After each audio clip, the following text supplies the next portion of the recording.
നമസ്കാരം.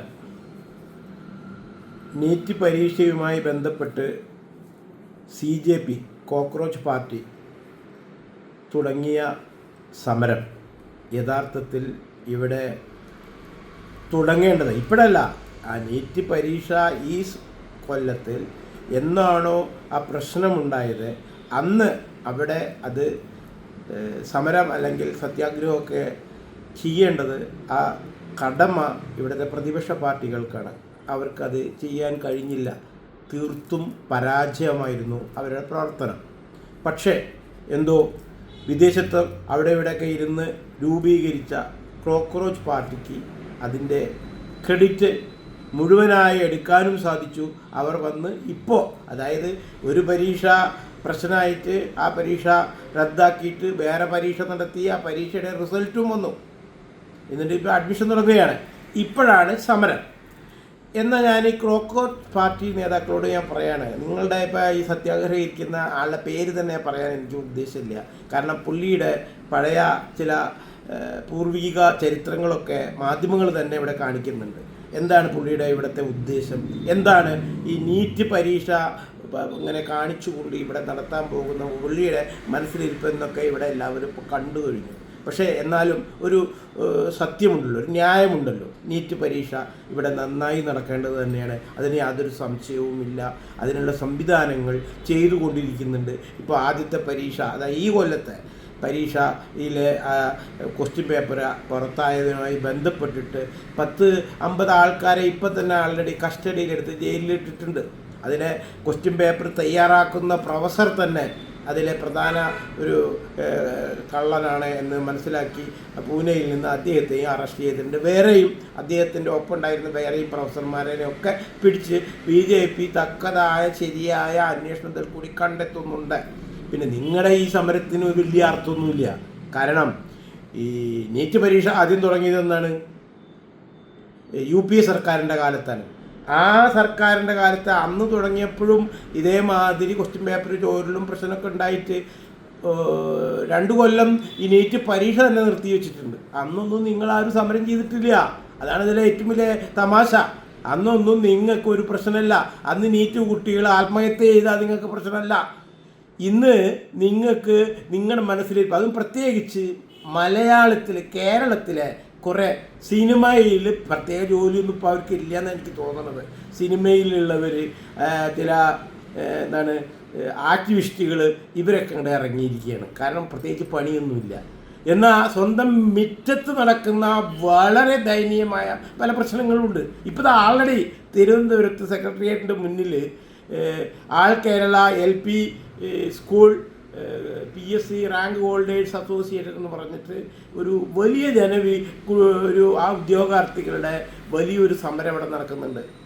ഈ സമരം കഴിഞ്ഞ പിണറായി സർക്കാർ ഭരിക്കുമ്പോഴും ഇതേ ആൾക്കാർ അന്ന് സമരം ചെയ്തിട്ടുണ്ട്. അന്ന് ആ സമരപ്പന്തലിൽ പോയി അവർക്ക് വാക്ക് കൊടുത്തവരാണ് ഇന്ന് ഭരണത്തിൽ വന്നിരിക്കുന്നത്. അതായത് നിങ്ങളൊക്കെ തന്നെയാണ് ഞാൻ വിശ്വസിക്കുന്നത്. പക്ഷേ നിങ്ങൾ എവിടെയില്ല കേട്ടോ. ഇവിടെ ആശാവർക്കർമാരുടെ സമരം ഉണ്ടായി, അല്ലെങ്കിൽ ഒരുപാട് ക്രിയേറ്റീവായിട്ടുള്ള വളരെ സീരിയസ് ആയി ദയനീയമായിട്ടുള്ള പട്ടിണി സമരങ്ങൾ കേരളത്തിൽ നടന്നു. അന്നൊന്നും നിങ്ങളെവിടെയും കണ്ടില്ല. ഈ പറയുന്ന സിനിമാ നടന്മാരെ ഒന്നും കണ്ടില്ല. ഞാൻ ഒരു കാര്യം പേഴ്സണലി ചോദിക്കുകയാണ്, നിങ്ങൾ സിനിമയിൽ അഭിനയിച്ചിട്ട് ലക്ഷങ്ങളോ കോടികളോ വാങ്ങുന്നുണ്ട്.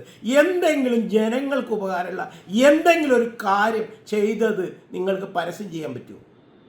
ഇവിടെ പരസ്യം ചെയ്ത് വലിയ ആൾക്കാരായി നടക്കുന്നവരുണ്ട്. അപ്പോൾ നിങ്ങൾ എന്തിനാണ് ഇപ്പോൾ ഡൽഹിയിലേക്ക് പോയതും ഡൽഹിയിൽ സപ്പോർട്ട് ചെയ്യണതും? നിങ്ങളുടെ മുറ്റത്ത് നടക്കുന്ന കാര്യങ്ങളെക്കുറിച്ച് നിങ്ങൾ പറയേ. ഇപ്പോൾ ആൾറെഡി തിരുവനന്തപുരത്ത് സെക്രട്ടേറിയറ്റിൻ്റെ മുന്നിൽ വലിയൊരു ദയനീയമായ ഒരു സമരം നടക്കുകയാണ്. അതായത് 2023 ലാസ്റ്റിലെ PSCയുടെ റാങ്ക് ലിസ്റ്റ് വന്നു. ഇതുവരെ അപ്പോയിൻമെൻറ്റ് പ്രോപ്പറായി നടത്തിയിട്ടില്ല പിണറായി സർക്കാർ. കാരണം അറിയാലോ, പിണറായി സർക്കാർ ശരിയായ PSC നിയമനങ്ങൾ ഒന്നും നടത്തിയിട്ടില്ല. വല്ല തള്ളിക്കയറ്റിലോ പുറംപാകൽ നിയമനങ്ങളൊക്കെ ശരിയായി നടത്തുകയും ചെയ്തിട്ടുണ്ട്. ഇപ്പോൾ ആ റാങ്ക് ലിസ്റ്റ് നിയമനം വേണമെന്ന് അന്ന് സമരം ചെയ്തപ്പോൾ ആ സമരപ്പന്തലിൽ പോയി പ്രസംഗിച്ച നേതാക്കളാണ് ഇന്ന് ഇലക്ഷൻ കഴിഞ്ഞപ്പോൾ ഭരണത്തിൽ വന്നിരിക്കുന്നത്. അവർ ആ സംഭവം ഇപ്പോൾ കണ്ടിട്ടേ ഇല്ല, കണ്ടതായി നടിക്കണേ ഇല്ല. അതാണ് ഇന്നലെ അവരുടെ പ്രസംഗ വേദിയിൽ ഞാൻ കേട്ടത്. അവർ പറയുകയാണ്, അവരുടെ വേദിയിൽ വന്ന് ഞങ്ങൾ ഭരണത്തിൽ വന്നാൽ ആദ്യത്തെ പ്രയോറിറ്റി നിങ്ങളുടെ വിഷയമായിരിക്കും. അതൊരു രസം എന്താണ്, സ്കൂളുകൾ തുറന്നു, 2ാമത്തെ മാസം കഴിയാൻ പോവാണ്, സ്കൂളിൽ അധ്യാപകരില്ല. LP സ്കൂളിൽ അധ്യാപകരില്ലാത്ത കാരണം ഈ പൊതുമേഖലാ സ്ഥാപനങ്ങൾ മുഴുവൻ അടയ്ക്കുകയാണ്. കാരണം കുട്ടികളെ പ്രൈവറ്റ് സ്കൂളിൽ കൊണ്ട് ചേർക്കുകയാണ് രക്ഷിതാക്കൾ. അപ്പോൾ ഈ അധ്യാപകരെ നിയമിക്കാത്തത് കാരണം ആർക്കാ കുഴപ്പം? ഇവിടുത്തെ ജനസമൂഹത്തിന് തന്നെയാണ് കുഴപ്പം. അത് ആരുടെ കുഴപ്പമാണ്? ഭരിക്കുന്നവരുടെ കുഴപ്പമാണ്. ഇപ്പോൾ ഇവരുടെ പന്തലിൽ പോയി ഞങ്ങൾ ഭരണത്തിൽ വന്നാൽ ഞങ്ങളെല്ലാം ആദ്യം പ്രയോറിറ്റി നിങ്ങൾ തരുമെന്ന് പറഞ്ഞ് വോട്ട് പിടിച്ച് അധികാരത്തിൽ വന്നു. ഇപ്പോഴോ ആ കാര്യം ചിന്തിക്കുന്നേയില്ല. ഇത്തരത്തിൽ പ്രതികരിക്കണോ സിനിമ അഭിനയിക്കാൻ നടക്കുന്നവരെ? നിങ്ങൾക്ക് അമ്മയുടെ പേരിട്ട് AMM എന്ന് പറഞ്ഞ അതിൻ്റെ ഉള്ളിൽ കാട്ടിക്കുട്ടുന്ന വൃത്തികേട് കാരണം നിങ്ങളുടെ ഒപ്പമുള്ള സഹോദരിമാർ കംപ്ലൈൻറ്റ് കൊടുത്തിട്ടില്ലേ ഹേമ കമ്മിറ്റി ഉണ്ടായത്? അതിലൊക്കെ നിൻ്റെയൊക്കെ പേരുണ്ടോ? അത് അന്വേഷിക്കാൻ പറയണോ? അതിന് തീരുമാനം എടുക്കാൻ പറയണോ? എന്നിട്ട് ഡൽഹിയിൽ പോയിട്ട് രാജ്യത്തിനെതിരെയായിട്ട് നിങ്ങൾ പ്രവർത്തിക്കുക. ഇത് എവിടുത്തെ ന്യായമാണ് നിങ്ങൾ കാണിക്കുന്നത്? സ്വന്തം മുറ്റത്ത് നടക്കുന്ന ഒരു കാര്യം നിങ്ങൾ അറിയുന്നില്ല, ഇവിടുത്തെ വിഷമങ്ങൾ അറിയുന്നില്ല, ഇവിടുത്തെ പ്രശ്നങ്ങൾ നിങ്ങൾ അറിയുന്നില്ല, ഇവിടുത്തെ ദരിദ്രം എന്തെന്ന് നിങ്ങൾ അറിയുന്നില്ല. ആ LP സ്കൂളിൽ ആര് നടത്തുന്ന, അതായത് പ്രസവിച്ച കുഞ്ഞുങ്ങളെ കയ്യിലെടുത്താണ് അവിടെ അമ്മമാരായിട്ടുള്ള ജോലി കിട്ടാനുള്ള പ്രതീക്ഷയുമായി ഇരിക്കുന്നവർ വന്ന് അവിടെ ഇരിക്കുന്നത്. ഇതുമാതിരി തന്നെയായിരുന്നു ആശാവർക്കന്മാരുടെ സമരം കഴിഞ്ഞ്. അവരെയും നിങ്ങൾ പറ്റിച്ചു ഈ ഭരണം. അവിടെയും നിങ്ങൾ പോയോ? ഈ സിനിമക്കാർ പോയോ? ഈ ആക്ടിവിസ്റ്റ് പോയോ? ഇപ്പം എന്താ അവളുടെ മുടിയൊക്കെ തൂക്കിയിട്ട് കൂളിംഗ് ഗ്ലാസും വെച്ചിട്ട് ഡൽഹിയിൽ ഇപ്പം തന്നെ മഹാരാജാസ് അവിടെയും പോയിട്ട് വലിയ മുള മുളയ്ക്കുന്നുണ്ട്. ആർക്ക് വേണ്ടിയിട്ടാണ് നിങ്ങൾ ഈ വൃത്തികേട് കാണിക്കുന്നത്? നിങ്ങളൊക്കെ നോട്ടഡ് വ്യക്തികളാണ്. നിങ്ങൾ വേണ്ട വിധത്തിൽ അന്വേഷിക്കും. കാരണം നിങ്ങൾക്ക് ഡൽഹിയിൽ പോയി വരാനുള്ള ചെലവുകളൊക്കെ ആരാ തന്നതെന്ന് കണ്ടെത്തുക തന്നെ ചെയ്യും, ഒരു സംശയവും വേണ്ട. ഇപ്പോൾ ഈ പ്രതികരിച്ച സിനിമ എന്ന പേരിൽ അമ്മയുടെ പേരിട്ടിട്ട് അവിടെ നടത്തുന്ന പരിപാടി എന്താണെന്ന് ഇവിടുത്തെ ജനങ്ങൾക്ക് എല്ലാവർക്കും അറിയാം. ഇപ്പം കണ്ടില്ലേ, നിങ്ങൾ തന്നെ, അതാണ് ദൈവത്തിൻ്റെ പണി, നിങ്ങൾ തന്നെ നിങ്ങളുടെ പല്ലിൻ്റെ ഇടയിലെ എച്ചിൽ കുത്തി മണക്കാൻ സമൂഹത്തിന് കൊടുക്കുന്നുണ്ട്. ധാരാളം മതി. നിങ്ങൾ പറയുന്ന വില ഇവിടെ ആരെങ്കിലും വില വയ്ക്കുമോ? നിങ്ങളുടെ ആരുടെയും പേരെടുത്ത് പറയാൻ നിങ്ങൾ അർഹരല്ല. അത് കാരണം ഞാൻ പേര് പറയുന്നില്ല. പക്ഷേ ജനങ്ങളെ ചൂഷണം ചെയ്തിട്ടാണ് നിങ്ങൾ ജീവിക്കുന്നത്. ജനങ്ങളുടെ മുന്നിൽ വൃത്തികേട് വൃത്തികേട് കളിച്ച് ആ AMM എന്ന് പറഞ്ഞ സംഘടനയിൽ നിങ്ങൾ തന്നെ പരസ്പരം അങ്ങോട്ടും ഇങ്ങോട്ടും ചാടിവാരി എറിഞ്ഞ് അത് സമൂഹം മുഴുവൻ അറിഞ്ഞു കഴിഞ്ഞു. ഹേമ കമ്മിറ്റി പുറത്ത് വിടണോ നോട്ടീസ് അടിച്ചിട്ട് ജനങ്ങൾക്ക് വായിക്കാൻ കൊടുക്ക്, ജനങ്ങൾ കേൾക്കട്ടെ നിങ്ങളുടെ തനി രൂപങ്ങൾ. എന്നിട്ട് ഇവിടെ ലോകരാജ്യത്തിന് മുന്നിൽ ഒന്നാമതായി കുതിക്കുന്ന ഒരു രാജ്യത്തിന് തകർക്കാനായി വിദേശശക്തികളുടെ പണം വന്ന് ഇവിടെ നീറ്റ് എന്നോ കഴിഞ്ഞ സംഭവം, അതിൻ്റെ റിസൾട്ടും വന്ന് അഡ്മിഷൻ തുടങ്ങുകയാണ്. അപ്പോൾ ഈ നീറ്റ് സമരം എന്ന് പറഞ്ഞിട്ട്, വിദ്യാർത്ഥികളുടെ പ്രശ്നം എന്ന് പറഞ്ഞിട്ട് നിങ്ങൾക്ക് അങ്ങോട്ട് ചോര തിളയ്ക്കുന്നു. നിങ്ങളുടെ ശരിയായ ചോര ഇവിടുത്തെ ജനം കണ്ടതാണ്. എന്താണ് ഒരു നടിയുടെ കേസ്, നിങ്ങളെല്ലാവരും കാലുമാറി. ആദ്യം നിങ്ങൾ സത്യം പറഞ്ഞു, പിന്നെ പോലീസ് സ്റ്റേഷനിലൊക്കെ സത്യം പറഞ്ഞു. കോടതി പോയപ്പോൾ നിങ്ങളൊക്കെ ഈ പറയുന്ന ഈ വ്യക്തികൾ തന്നെ എല്ലാവരും കാലുമാറിയില്ലേ, കൂറുമാറിയില്ലേ? കോടതിയിൽ നിങ്ങൾ അത് അറിയാത്ത മാതിരി ഇരുന്നില്ലേ? ആ കേസ് എന്തായി? ആ കേസ് വീണ്ടും വരുന്നുണ്ട്. നിങ്ങളുടെ തനി രൂപം ഇനിയും വരാൻ പോവുകയാണ്. ആ തനി രൂപം തന്നെയാണ് ഇപ്പോൾ നിങ്ങൾ ഈ നീറ്റ് പരീക്ഷയിലും കാട്ടിയത്. എന്നാൽ ഞാനൊരു കാര്യം ചോദിക്കട്ടോ, അത് അതിനുള്ള നിങ്ങൾക്ക് ഉത്തരമുണ്ടോ? ഇവിടുത്തെ ഭരണപക്ഷത്തിന് ഉത്തരമുണ്ടോ? ഈ നീറ്റ് പരീക്ഷയുടെ എപ്പോൾ റിസൾട്ട് വന്നാലും ഏത് കാലത്തും, കാരണം കുട്ടികളെ അത്രയ്ക്ക് എന്താ പറയില്ലേ, മാനസിക പിരിമുറുക്കം കൊടുക്കുന്ന ഒരു സംഭവമാണ് ഈ നീറ്റ് പരീക്ഷ. അതായത് 9ാം ക്ലാസ് മുതൽ സ്വന്തം മക്കളെ നീറ്റ് പരീക്ഷയ്ക്ക് തയ്യാറാക്കാൻ വേണ്ടിയിട്ട് ഏതെങ്കിലും ഒരു ട്രെയിനിങ് സെൻറ്ററിലും ചേർത്ത് ഇവരെ എങ്ങനെ തുടർച്ചയായി പഠിപ്പിക്കുകയാണ്. ആ നീറ്റിൻ്റെ സിലബസ് എന്ന് പറഞ്ഞാൽ തന്നെ വലിയൊരു സിലബസാണ്. അത് മുഴുവൻ കവർ ചെയ്യാൻ തന്നെ ബുദ്ധിമുട്ടാണ്. ഈ പാവം കുഞ്ഞുങ്ങൾ ഇത് പഠിച്ചിട്ടാണ് ഈ നീറ്റ് പരീക്ഷയ്ക്ക് പോകുന്നത്. അപ്പോൾ അവരുടെ മനസ്സിൽ വേറെ ഒന്നുമില്ല, സ്വന്തം അച്ഛനെയും അമ്മയെയും പേടിയാണ്, നാട്ടുകാരെ പേടിയാണ്, കുടുംബക്കാരെ പേടിയാണ്. അങ്ങനെ ഈ പരീക്ഷ എഴുതുന്നു. ആ പരീക്ഷ എഴുതുമ്പോൾ ഈ അച്ഛനും അമ്മയും വിചാരിച്ച ആ മാർക്ക് ആ കുഞ്ഞിന് കിട്ടിയില്ലെങ്കിൽ, ആ കുഞ്ഞിന് കിട്ടാത്തതല്ല വിഷമം, അവർക്ക് അവരുടെ അച്ഛനമ്മയ്ക്ക് എന്ത് തോന്നും, നാട്ടുകാർക്ക് എന്ത് തോന്നും, ഇതാണ് അവരുടെ വിഷമം. ഇതിനാണ് ആ കുട്ടികൾക്ക് പ്രശ്നം. അല്ലാതെ നീറ്റ് പരീക്ഷയോ നീറ്റ് എഴുതി MBBS അഡ്മിഷൻ കിട്ടിയാലും വലിയ സംഭവമൊന്നുമല്ല ഈ കേരളത്തിനെ സംബന്ധിച്ചിടത്തോളം. ഇന്നൊരു MBBS കഴിഞ്ഞ കുട്ടിക്ക് കിട്ടുന്ന ശമ്പളം എന്താണെന്ന് അന്വേഷിക്കുക, അപ്പോൾ മനസ്സിലാവും. അതിനൊന്നും ഇവിടെ ശമ്പള കമ്മീഷനും ഇല്ല, അലവൻസും ഇല്ല. ബാക്കിയുള്ള MLA MP ബാക്കിയുള്ള സർക്കാർ എല്ലാവർക്കും ശമ്പള കമ്മീഷനും വെച്ച് അത് കറക്റ്റായിട്ട് ഇങ്ങനെ പാസ്സാക്കി കൊടുത്ത് പോകുന്നുണ്ട്. ഈ പാവം ഹെൽത്ത് ഡിപ്പാർട്ട്മെൻറ്റിലെ ഈ ഡോക്ടർമാരെ, ജൂനിയർ ഡോക്ടർമാരുടെയൊക്കെ സാലറി ഒന്ന് അന്വേഷിക്കുക നിങ്ങൾ. എന്നിട്ട് അതിന് നിങ്ങൾ സമരം ചെയ്യും. ഈ നീറ്റ് പരീക്ഷയുടെ പേര് പറഞ്ഞിട്ട് നിങ്ങൾ ഇളക്കണ്ട. അപ്പോൾ ഇത്രയും മാനസിക സംഘർഷത്തിൽ വന്ന ഒരു കുട്ടി ഇപ്പോൾ റിസൾട്ട് വന്നപ്പോൾ അതിന് മാർക്ക് കുറഞ്ഞു പോയി. സാധാരണ കുട്ടികളൊക്കെ ഇവിടെ 2, 3, 4 പ്രാവശ്യം റിപ്പീറ്റ് ചെയ്ത് എഴുതിയ കുട്ടികളുണ്ട്. ഞാനൊരു കുട്ടിയെ കണ്ടു, 5 പ്രാവശ്യം റിപ്പീറ്റ് എഴുതിയിട്ട് മെഡിസിൻ കിട്ടി. ആ കുട്ടി മെഡിസിന് ചേർന്നു. അത് രസം എന്താ അറിയോ, അപ്പോഴേക്കും ആ കുട്ടിക്ക് 25, 26 വയസ്സായിട്ടുണ്ട്. ഈ മെഡിസിൻ 5ാമത്തെ 6ാമത്തെ പ്രാവശ്യം റിപ്പീറ്റ് ചെയ്ത് എഴുതുന്ന കുട്ടിയാണ്. ഇതിൻ്റെ ഇടയിൽ ഈ കുട്ടിക്ക് 21ാമത്തെ വയസ്സിൽ PSC മുഖാന്തരം ഒരു സർക്കാർ ജോലി കിട്ടിയിട്ടുണ്ടായിരുന്നു. അത് കാരണം ഇത് രണ്ടും കൂടി നടത്തുകയാണ്. ആ കുട്ടിക്ക് നല്ല മര്യാദ, ഗസറ്റഡ് ഓഫീസർ അല്ലാതെ തോന്നുന്നു, എന്നാലും നല്ല ഒരു ജോലി, സർക്കാർ സർവീസിലുള്ള ജോലി ഉള്ളപ്പോഴാണ് ഈ MBBS കിട്ടുന്നത്. കിട്ടിയപ്പോൾ ആ കുട്ടി ചെയ്ത വിഡ്ഢിത്തരം എന്താ അറിയോ, ആ കുട്ടി ഈ ജോലി അങ്ങോട്ട് രാജിവെച്ചു. ഞാൻ ആ കുട്ടിയോട് പറഞ്ഞു, കുട്ടി ഈ MBBS കഴിഞ്ഞാൽ നിനക്ക് കിട്ടാൻ പോകുന്ന സാലറി എത്രയെന്നറിയോ? ഇനി MBBS കൊണ്ട് ഒന്നുമല്ല, അതിന് സ്പെഷ്യലൈസ് ചെയ്തിട്ട് ഹയർ സ്റ്റഡി കഴിഞ്ഞിട്ട് ഒരു പേരും പ്രസിദ്ധിയൊക്കെ ആവുമ്പോഴാണ് ഇവിടെ ജോലി കിട്ടാൻ പോകുന്നുള്ളൂ, നല്ലൊരു ജോലി. സർക്കാരിൽ ഡോക്ടർമാരെ എടുക്കുന്നേയില്ല, 15 കൊല്ലമായിട്ട് സർക്കാർ സർവീസിലേ എടുക്കുന്നില്ല, ഒക്കെ താൽക്കാലിക നിയമനം.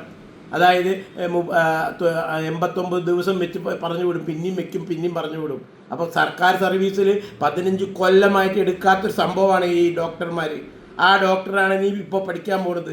സമൂഹം തെറ്റിദ്ധരിപ്പിച്ചുണ്ടാക്കിയ ഒരു മാനസിക അവസ്ഥയാണ് ഈ നീറ്റ് പരീക്ഷയും MBBSഉം. അങ്ങനെ ഒരു കുട്ടി ഈ നീറ്റ് പരീക്ഷ റിസൾട്ട് വന്നപ്പോൾ ചാലക്കുടി പുഴയിലെ നടിയിലേക്ക് ചാടി, മാർക്ക് കുറഞ്ഞപ്പോൾ. ഇവിടുത്തെ എല്ലാ ചാനലുകളും അത് കാണിച്ചു. കാരണം അവിടെയുള്ളവർ നോക്കി നിന്ന് വെള്ളത്തിലേക്ക്, ആരും ഒന്നും ചെയ്യുന്നില്ല. അതാ അതാ അതാ അതാ എന്നൊക്കെ പറഞ്ഞ് ആ പാലത്തിൻ്റെ മുകളിൽ നിന്നു. അപ്പോഴാണ് ഒരു ബസ് അതിൽ കൂടെ ഓടി വരുന്നത്. ആ ബസ്സുകാരവിടെ നിർത്തി എന്താ ചോദിച്ചു, അതാ ഒരു കുട്ടി അങ്ങോട്ട് ചാടിയിട്ടുണ്ട്. ആ ബസ്സിലെ ഡ്രൈവർ, ആ ഡ്രൈവറുടെ പേര് അനീഷ്. ആ അനീഷ് വേഗം ബസ്സിൽ നിന്ന് ആ കണ്ടക്ടറോട് പറഞ്ഞു, അവിടെ എന്തൊരു സംഭവമുണ്ട്, ഞാൻ ചിലപ്പോൾ പുഴയിലേക്ക് ചാടൂട്ടോ കണ്ടക്ടറോട് പറഞ്ഞു. കണ്ടക്ടർ വേണ്ടാത്ത പണിക്കൊന്നും നിൽക്കണ്ടാന്ന് പറഞ്ഞു. ഇവൻ വണ്ടി ഓഫാക്കാതെയാണ് ഇറങ്ങിപ്പോയി നോക്കുന്നു. അപ്പോൾ അവർ ചൂണ്ടിക്കാണിക്കുന്നു, അതാ കുട്ടി. അപ്പോൾ ഇയാൾ കാണുമ്പോൾ കുട്ടി മുങ്ങി പൊങ്ങി നിൽക്കുകയാണ്. ഇയാൾ ഒന്നും ആലോചിച്ചില്ല, ആ പുഴയുടെ നടുക്കിലേക്ക് എടുത്ത് ചാടി. ആ കുട്ടിയുടെ മുടിയിൽ പിടിച്ചു. ആ കുട്ടീനെ മുടിയിൽ പിടിച്ചുകൊണ്ട് കരയ്ക്ക്, നടുഭാഗത്തായിരുന്നു, കരയ്ക്ക് അയാൾ നീന്തിപ്പോയി. എങ്ങനെ ദൈവം കൊടുത്ത ശക്തിയായിരിക്കാം. അങ്ങനെ കുട്ടി തൽക്കാലം രക്ഷപ്പെട്ടു. ഇത് ഇവിടെ ചാനലുകൾ കാണിച്ചു. ഇവിടുത്തെ സർക്കാർ അത് അറിഞ്ഞേയില്ല. ചിലപ്പോൾ ആ പേര് കാരണമായിരിക്കാം എന്തോ ആ സംഭവം. അതായത് ഒരു നീറ്റ് പരീക്ഷയിൽ മനം നൊന്ത് ആത്മഹത്യ ചെയ്യാൻ പുഴയിൽ ചാടിയ കുട്ടിയെ ഒരു 2 സെക്കൻഡ് വൈകിയാൽ കുട്ടി മുങ്ങിപ്പോവും. നല്ല ഒഴുക്കാണ്, ആ കുട്ടി പിന്നെ രക്ഷപ്പെടില്ല. പക്ഷേ ഇയാൾ ആ തക്ക സമയത്ത് ആ പുഴയിലേക്ക് എടുത്തു ചാടിയ കുട്ടിയുടെ ജീവൻ രക്ഷിച്ചു. ഇവിടുത്തെ ഭരണക്കാരത് അറിഞ്ഞേയില്ല. നിന്നെ മാറിയില്ല, ആക്ടിവിസ്റ്റുകൾ അറിഞ്ഞതുപോലുമില്ല. സിനിമാക്കാർ എവിടെ പോയി? ഒറ്റണത്തിനെ കണ്ടില്ല. ഇതുപോലെ തന്നെയല്ലേ നിങ്ങളെപ്പോലത്തെ നിങ്ങളുടെ സഹോദരങ്ങളെ പഹൽഗാമിൽ മുണ്ട് പൊക്കി നോക്കി, ജട്ടി ഊരി നോക്കിയിട്ട് മതം ഉറപ്പിച്ചതിന് ശേഷം വെടിവെച്ച് കൊന്നപ്പോൾ നിൻ്റെയൊക്കെ നാവ്, നിൻ്റെയൊക്കെ വായിൽ എന്താ തിരികെ വെച്ചത്? എന്താ നീയൊന്നും ഉണ്ടായിരുന്നത്? എവിടെ നിൻ്റെ സങ്കടം? ഇന്നിപ്പോൾ കാണിക്കുന്ന സങ്കടം അന്ന് കണ്ടില്ലല്ലോ. എവിടെ പോയി ഈ ആക്ടിവിസ്റ്റ്? നീയൊക്കെ ഒരു ദിവസം എവിടെയെങ്കിലും വെച്ച് നിൻ്റെ മുണ്ടൊക്കെ ഇതേമാതിരി ഊരി നോക്കും, ഒരു സംശയവും വേണ്ട. കാത്തിരുന്ന് കണ്ടോ. കാരണം നിങ്ങളുടെ സ്വഭാവം അങ്ങനെയാണ്. ഇവിടെ ലോകരാജ്യങ്ങളുടെ മുൻപിൽ കുതിച്ചു പോകുന്ന ഒരു ഭരണാധികാരിയെ ചാരി തേച്ചാൽ നിങ്ങൾക്ക് എന്തൊരു ഉത്സാഹം. സ്വന്തം മുറ്റത്തെ ചളിക്കൊണ്ട് നിന്നിട്ടാണ് നിങ്ങൾ ഈ പണികളെല്ലാം ചെയ്യുന്നത്. ഇവിടെ ഇതാ LP സ്കൂളിലെ അവരുടെ സമരം. ആശാവർക്കന്മാരുടെ സമരം, അതിന് പുറമെ വേറൊരു PSC റാങ്ക് ഹോൾഡേഴ്സിൻ്റെ ക്യാൻസൽ, അങ്ങനെ എത്ര എത്ര എത്ര സമരങ്ങൾ തിരുവനന്തപുരത്ത് സെക്രട്ടേറിയറ്റിൽ നടന്നു. നിങ്ങളെ ആരും അവിടെ കണ്ടില്ല, നിങ്ങളൊരു ചുക്കും ചെയ്യില്ല. നിങ്ങളുടെ ഉദ്ദേശം വേറെയാണ്. നിങ്ങൾക്ക് വേറെ ആരുടെ കെയർ ഓഫിൽ പൈസ കിട്ടുന്നു. ആ പൈസ വാങ്ങിയിട്ടാണ് നിങ്ങൾ ഇപ്പോൾ ഈ ദുഃഖപ്രകടനം നടത്തിയിരിക്കുന്നത്. അല്ലാതെ ശരിയായ ദുഃഖമൊന്നും നിങ്ങൾക്കില്ല. ഹേമ കമ്മിറ്റി നിങ്ങൾ സന്തോഷിക്കും. ഇപ്പോൾ നിങ്ങളുടെ സംഘടനയിലെ നിങ്ങൾ തന്നെ പരസ്പരം അങ്ങോട്ടും ഇങ്ങോട്ടും ചളിവാരി എറിയുന്നു. ജനം ഇതൊക്കെ കാണുന്നു, ചിരിക്കുന്നു. നിങ്ങളുടെ ഒപ്പം ഒരു അതിജീവിതയെ പീഡിപ്പിച്ച് പകല് ബലാത്സംഗം ചെയ്തപ്പോൾ നിങ്ങൾ സന്തോഷിച്ചു. ആ വീഡിയോ പിടിച്ച് നിങ്ങൾ പരസ്പരം മൊബൈൽ അങ്ങോട്ടും ഇങ്ങോട്ടും ഷെയർ ചെയ്ത് കണ്ട് രസിച്ചു. നിങ്ങൾ അതിനെ പ്രതികരിച്ചില്ല, കോടതിയിൽ പോയി നുണ പറഞ്ഞു. എന്നിട്ട് ആ കേസ് തള്ളാൻ നോക്കി. പക്ഷേ ഇന്ന് അതിജീവിതയുടെ കൂടെ ചിലരെല്ലാം കൂടിയിട്ട് ഒരു ട്രസ്റ്റ് ഉണ്ടാക്കിയിട്ട് ആ കേസും ശക്തമായിട്ട് വരുന്നുണ്ട്. നിങ്ങൾ ഓരോരുത്തരും ഇനിയും ചോദ്യം ചെയ്യപ്പെടും. കാരണം നിങ്ങളുടെ തനി നിറമാണ് നിങ്ങളിപ്പോൾ കാണിച്ചത്. നീറ്റ് പറഞ്ഞിട്ട്, ഈ നീറ്റ് എന്നാ പരീക്ഷ കഴിഞ്ഞത് എന്നും എന്നൊക്കെ നീറ്റ് പരീക്ഷ ഇവിടെ പ്രസിഡൻ്റായിട്ടൊന്നും ഒന്നും നിങ്ങൾക്കറിയില്ല. പക്ഷേ ഈ നീറ്റ് പരീക്ഷയിൽ ഈ പരീക്ഷാ പേപ്പർ ചോർത്തുന്നതും അത് വെച്ച് കച്ചവടം ചെയ്ത് കാശെടുക്കുന്നവരെയും മുഴുവനായിട്ട് BJP ഇപ്പോൾ ഭരിക്കുന്നവർ കണ്ടെത്തും. അവർക്ക് തക്കതായ ശിക്ഷ കൊടുക്കും. ഇത് നിങ്ങളുടെ ഭരണക്കാർ ചെയ്യുന്ന മാതിരിയുള്ള ഒത്തുതീർപ്പ് ഭരണമല്ല. ഇവിടെ മണീച്ചനെ പിടിച്ചപ്പോൾ ആ കേസ് നിന്നു. അതിൻ്റെ അപ്പുറത്തേക്ക് അതിൻ്റെ മുകളിൽ ആളെ പിന്നെ തിരയില്ല. അത് നിങ്ങൾ രണ്ടുപേരും തമ്മിൽ അഡ്ജസ്റ്റ്മെൻറ്റാണ്. ഇപ്പോൾ TP വധക്കേസ്, ആ കൊടി സുനി ഒക്കെ കഴിഞ്ഞപ്പോൾ അവിടെ നിന്നു. അതിൻ്റെ മുകളിലേക്ക് പോവില്ല. കാരണം എന്താ, നിങ്ങൾ അങ്ങോട്ടും ഇങ്ങോട്ടും ഒരേ സഹായം ചെയ്ത് ഇവിടെ മാറി മാറി ഭരിച്ചുകൊണ്ടിരിക്കുകയാണ്. ഇപ്പോൾ ആ സമരപ്പന്തിൽ പോയിട്ട് LP സ്കൂളിൽ ആ റാങ്ക് ഹോൾഡേഴ്സിനോട് പറയാണ്, ഞങ്ങൾ ഭരണത്തിൽ വന്നാൽ ഞങ്ങൾ ഇതൊക്കെ അങ്ങോട്ട് ശരിയാക്കി തരാം, ആദ്യ പരിഗണന. ഇപ്പോൾ ആ പാവങ്ങൾ മഴ കൊണ്ട് സെക്രട്ടേറിയറ്റിൻ്റെ മുന്നിൽ പട്ടിണി കിടന്ന് സമരം ചെയ്യാണ്. കയ്യിൽ പ്രസവിച്ച് കുഞ്ഞുമായിട്ട് അമ്മമാർ വന്നിരിക്കുന്നത്. നിങ്ങൾ എന്തെങ്കിലും പറയുന്നുണ്ടോ? നിങ്ങൾ എന്തെങ്കിലും ഒരു ആഭിമുഖ്യം അവരോട് കാണിക്കുന്നുണ്ടോ? ആശാവർക്കന്മാർ എത്ര എത്ര വളരെ സങ്കടമായ സമരങ്ങൾ സെക്രട്ടേറിയറ്റിൻ്റെ സ്വന്തം മുറ്റത്താണോ നടക്കുന്നത്? എന്തേ നിങ്ങൾക്ക് ആർക്കും ഒന്നും പറ്റാത്തത്? ഒരു കാര്യം നിങ്ങൾ ഓർത്തോ, അതായത് ഡൽഹിയിൽ ഈ പറയുന്ന സ്ഥലങ്ങളൊക്കെ അതിസുരക്ഷാ മേഖലയാണ്. അവിടെ നിയമമുണ്ട്. അവിടെ പോയിട്ട് വേണ്ടാത്തത് കളിച്ചാൽ, അന്ന് പൗരത്വ ബില്ലും CAA ഒക്കെ വന്നപ്പോൾ കളിച്ചവർക്ക് അറിയാലോ. പക്ഷേ എന്തോ സർക്കാർ ഇത് ചെയ്തിട്ടില്ല. അവിടെയൊക്കെ പ്രശ്നം ഉണ്ടാക്കിയാൽ വെടിയാണ് ഉണ്ടാവുക. വെടി വെച്ച് ചാവും. പൗരത്വം പോവുമെന്ന് പറഞ്ഞ് സമരം ചെയ്തു അവിടെ പോയിട്ട് കുറേ ആൾക്കാർ വെടികൊണ്ട് ചത്തു. ഡൽഹി, UP, ഇവിടെ മംഗലാപുരം ഒക്കെ ഉണ്ടായി. ഇവിടെ ആരുടെങ്കിലും പൗരത്വം പോയോ ഒരാളുടെ? അപ്പം നിങ്ങൾ നുണ പറയുന്നു. ആർക്ക് വേണ്ടിയിട്ട്? വിദേശത്തുള്ള ഏതോ ചില ശക്തികൾക്ക് വേണ്ടി നിങ്ങളിവിടെ രാജ്യത്തിൻ്റെ ഉള്ളിലിരുന്ന് പ്രവർത്തിക്കുന്നു. ഞാൻ ഈ കോൺഗ്രസ്സുകാരോട് ചോദിക്കുക, നിങ്ങൾക്ക് ഈ നീറ്റിൻ്റെ കാര്യമൊക്കെ നന്നായിട്ട് അറിയണമല്ലേ? നിങ്ങളുള്ളപ്പോൾ തന്നെ പരീക്ഷ വേണ്ടാന്ന് വെച്ചിട്ടില്ലേ? എന്താ അതിൻ്റെ പ്രശ്നം നിങ്ങൾക്ക് നന്നായി അറിയില്ലേ? ഓക്കെ, ഈ പ്രാവശ്യം പ്രശ്നമുണ്ടായി, എന്നാൽ നിങ്ങൾ നേരിട്ടിട്ട് ഒരു പ്രകടനമോ ഒരു പ്രതിഷേധമോ നിങ്ങൾക്ക് നടത്താറുന്നില്ലേ? എന്തിനാ ഈ കോക്രോച്ച് പാർട്ടി ഇത് ചെയ്തപ്പോൾ അതിൻ്റെ പിന്നാലെ കൂടാൻ പോണത്? നിങ്ങൾ എന്നൊക്കെ ഒരു പാർട്ടിയുടെ പിന്നാലെ കൂടിയുണ്ടോ അന്ന് നിങ്ങളുടെ നാശം ഉണ്ടായിട്ടുള്ളൂ. AAP ആം ആദ്മി പാർട്ടി വന്നപ്പോൾ നിങ്ങൾ അവരെ സപ്പോർട്ട് ചെയ്തു. ഡൽഹി നിങ്ങളുടെ കയ്യിൽ നിന്ന് പോയി. ആം ആദ്മി പാർട്ടിയെ സപ്പോർട്ട് ചെയ്തു. പഞ്ചാബ് നിങ്ങളുടെ കയ്യിൽ നിന്ന് പോയി. മൊത്തത്തിൽ ഇന്ത്യയിൽ നിന്ന് തന്നെ നിങ്ങൾ പോയി ആ സമയത്ത്. ഇപ്പോഴും നിങ്ങൾ ഈ കോക്രോച്ച് പാർട്ടിയെ തലയിലേറ്റി നടക്കണം. അതോടെ നിങ്ങളുടെ പണി തീരും, ഒരു സംശയവും വേണ്ട. നിങ്ങൾ ഇവിടെയുള്ള നേതാക്കൾ, ഇവിടെയുള്ള LP സ്കൂൾ റാങ്ക് ഹോൾഡേഴ്സിനെ ചതിച്ച മാതിരി ഇനിയും നിങ്ങളുടെ ഓരോ ചതിയും ഇവിടെ ജനങ്ങൾ മനസ്സിലാക്കും, ഒരു സംശയവും വേണ്ട. ഈ സെലിബ്രിറ്റികളെന്ന് സ്വയം നടിച്ചു നടക്കുന്നവർ കുറച്ചെന്തെങ്കിലും ഇവിടുത്തെ ജനങ്ങൾക്ക് ചെയ്യാൻ, എന്തെങ്കിലും ചെയ്യാൻ എൻ്റെ വിനീതമായൊരു അപേക്ഷ കൂടി ഞാൻ പറയുകയാണ്. അല്ലാതെ നിങ്ങൾ ഒന്നും ചെയ്യാൻ പോകുന്നില്ല. നിങ്ങളിവിടെ പ്രശ്നമുണ്ടാക്കി വടക്കാക്കിയിട്ട് ഒരു ചൊല്ലുണ്ടല്ലോ, അതാണ് നിങ്ങൾ ചെയ്യാൻ പോകുന്നത്. ഈ സമൂഹം നശിപ്പിക്കുക എന്ന് മാത്രമേ. സിനിമ പറഞ്ഞാൽ എന്താ? ഒരു സിനിമ ഇറങ്ങിയില്ലേ, അതായത് ഇപ്പോഴത്തെ മുഖ്യമന്ത്രി അവസാന സമയത്താണല്ലോ ഇങ്ങനെ മാറി മാറി വന്നത്. അപ്പോൾ അതിൻ്റെ ഒരു പരിപാടി പറവൂരിലുണ്ടായി. അപ്പോൾ മരിച്ചുപോയ സലീം കുമാർ പറയാണ്, ടിസ്റ്റ് കാലത്ത് ടിസ്റ്റ്, ഉച്ചയ്ക്ക് ടിസ്റ്റ്, വൈകുന്നേരം ടിസ്റ്റാണ്. അങ്ങനെ ടിസ്റ്റാക്കിയിട്ട് വന്ന മുഖ്യമന്ത്രി അത് തന്നെയാണ് നിങ്ങൾ ഓരോരുത്തരും ചെയ്തുകൊണ്ടിരിക്കുന്നത്. വ്യക്തമായിട്ട് ഒന്നുമില്ല, ട്വിസ്റ്റ് ചെയ്ത് ജീവിക്കുക. ആ ട്വിസ്റ്റ് ജീവിതമാണ് നിങ്ങൾ ഇപ്പോൾ ഡൽഹിയിൽ. നിങ്ങൾക്ക് ഒരു ചുക്കൂല. ഇവിടെ നീറ്റ് പരീക്ഷ ഉണ്ടായാൽ കുഴപ്പമില്ല, നീറ്റ് ആത്മഹത്യ ചെയ്താലും നിങ്ങൾക്ക് പ്രശ്നമില്ല. ഇവിടെ ഇനി നീറ്റിൽ അഡ്മിഷൻ കിട്ടിയ കുട്ടികൾ, അതായത് നീറ്റിൽ ക്വാളിഫൈഡ് ആയിട്ട് അഡ്മിഷൻ കിട്ടിയ കുട്ടികൾ തന്നെ ഒരു 30-40% കുട്ടികളും മീഡിയം ഫാമിലിയിലുള്ള കുട്ടികളാണ്. അവർക്ക് മാനസികമായിട്ട് വളരെയധികം ടെൻഷനായിട്ടാണ് അവിടെ പഠിച്ചുകൊണ്ടിരിക്കുന്നത്. അവർക്ക് വേണ്ട ഒരു സൈക്കോളജിക്കൽ ക്ലാസ് കൊടുക്കണമെന്ന് ഞങ്ങൾ എല്ലാവരും പറയുന്നുണ്ട്. പക്ഷെ ഇന്നേ വരെ സർക്കാർ ശ്രദ്ധിക്കുന്നില്ല. പഠിക്കുന്ന കുട്ടികൾ ആത്മഹത്യ ചെയ്യുന്നുണ്ട്. ഇപ്പോൾ കഴിഞ്ഞ മാസം തൃശ്ശൂർ ജൂബിലി ഹോസ്പിറ്റലിൻ്റെ മുകളിൽ നിന്ന് ഒരു കുട്ടി ആത്മഹത്യ ചെയ്തു. ഇതുമാതിരി പല കോളേജിലുണ്ട്. പാലക്കാട് മെഡിക്കൽ കോളേജിൽ ഒരു കുട്ടി ആത്മഹത്യ ചെയ്തു. ഇതൊന്നും നിങ്ങൾക്ക് പ്രശ്നമല്ല. നിങ്ങൾക്ക് സർക്കാരിനെ എന്തെങ്കിലും വെള്ളം കുടിപ്പിക്കണം.